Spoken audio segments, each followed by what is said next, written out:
तर रुपाली चाकणकरांना आणि सुनील तटकरे यांना या प्रकरणामध्ये सह आरोपी करावं अशी थेट मागणी शरद पवारांच्या राष्ट्रवादीचे प्रवक्ते विकास लवांडे यांनी केली आहे। तर रुपाली चाकणकर आणि सुनील तटकरे हे अशोक खरातच्या नेहमीच संपर्कात असायचे आणि अशोक खरातला स्थानिक आमदार माणिकराव कोकाटेंचा विरोध असायचा, त्यामुळे कोकाटेंना मंत्रिपद मिळू नये असा आग्रह खरातनं सुनील तटकरेंकडे केला होता की नाही याचाही खुलासा करावा अशी मागणी विकास लवांडे यांची आहे। लवांडे यांच्या आरोपांना राष्ट्रवादीच्या आनंद परांजपेंनी उत्तर दिलंय।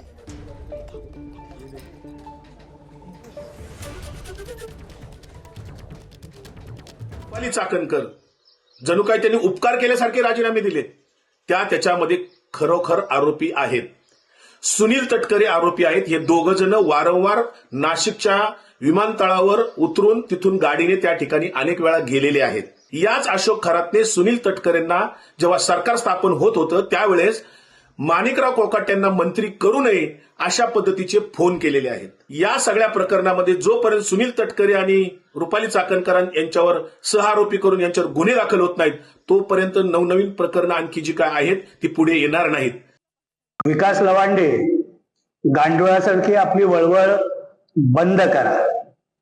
माननीय मुख्यमंत्र्यांनी विधानसभेमध्ये अत्यंत विस्तृतपणे भोंदूबाबा कॅप्टन अशोक खरात याच्यावर जी कडक कारवाई महायुतीचं सरकार करतंय, गृहमंत्री म्हणून ते स्वतः लक्ष देऊन करतायत याची संपूर्ण माहिती दिली।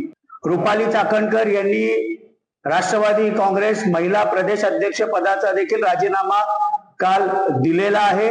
निष्पक्षपणे चौकशी झाली पाहिजे आणि भोंदूबाबा कॅप्टन अशोक खरात याच्यावर कठोर कारवाई झाली पाहिजे ही राष्ट्रवादी काँग्रेस पक्षाची भूमिका आहे। एबीपी माझा, उघडा डोळे बघा नीट।